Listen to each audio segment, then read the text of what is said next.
विपक्ष के वो नेता वैसे दल जरूर कर रहे थे जो कि बार बार सरकार के इस फैसले पर सवाल खड़े करते थे। हम लोगों ने हमेशा से सरकार के इस फैसले का समर्थन किया। बट मुझे नहीं याद अपने जीवन काल में लगभग 4 दशक मैंने भी सुन चुका हूँ कि किसी और सांसद के यहाँ छापेमारी में इतनी बड़ी नकदी बरामद हुई होगी। नमस्कार, आप देख रहे हैं इनसाइडर लाइव और मैं हूं आपके साथ पूजा। जम्मू कश्मीर से धारा 370 हटाने के केंद्र सरकार के निर्णय को सुप्रीम कोर्ट ने सही करार दिया है।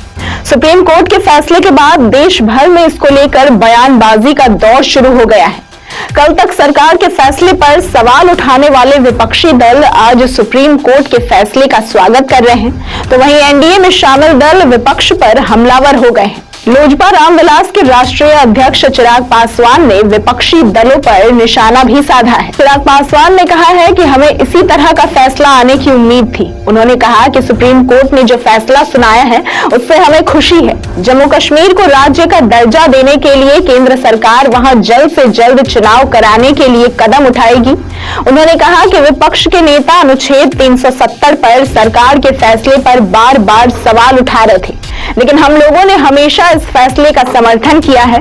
सदन में जब भी इस प्रस्ताव को लाया गया था तब पार्टी का स्टैंड रखते हुए इसका समर्थन किया गया था। हम लोग इसी तरीके के फैसले की उम्मीद हम लोग रखते थे, अपेक्षा थी हम लोग को। वैलिडेशन का इंतजार जरूर विपक्ष के वो नेता वैसे दल जरूर कर रहे थे जो कि बार बार सरकार के इस फैसले पर सवाल खड़े करते थे। हम लोगों ने हमेशा से सरकार के इस फैसले का समर्थन किया। बल्कि जब हाउस में इस प्रस्ताव को लाया भी गया तो उस वक्त लोक जनशक्ति पार्टी की तरफ से मैंने ही सदन में खड़े होकर अपने पार्टी के मत को रखते हुए सरकार के इस फैसले का मैंने समर्थन किया था।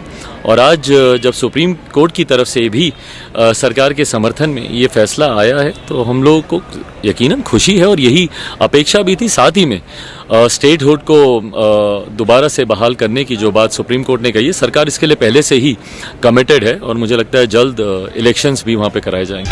धीरज साहू के मामले पर चिराग ने कहा कि विपक्ष द्वारा जो बार बार इस तरह के सवाल उठाए जाते हैं कि हर बार उनके ही यहाँ छापेमारी क्यों होती है, तो शायद इसका ही ये जवाब है कि अगर इतनी मात्रा में नगद बरामद हुए हैं तो भ्रष्टाचार भी हुआ है।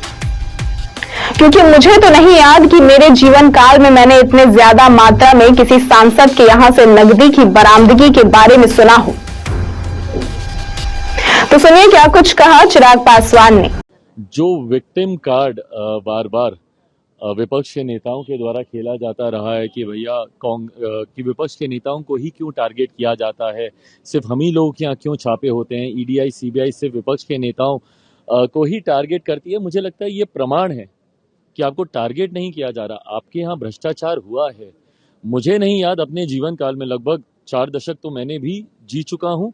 मुझे नहीं याद कि आज़ादी के बाद से लेकर अभी तक, I might be wrong, but मुझे नहीं याद कि किसी और सांसद के यहाँ छापेमारी में इतनी बड़ी नकदी बरामद हुई होगी, इतनी बड़ी संख्या में कैश किसी और सांसद के यहाँ से मिला हो।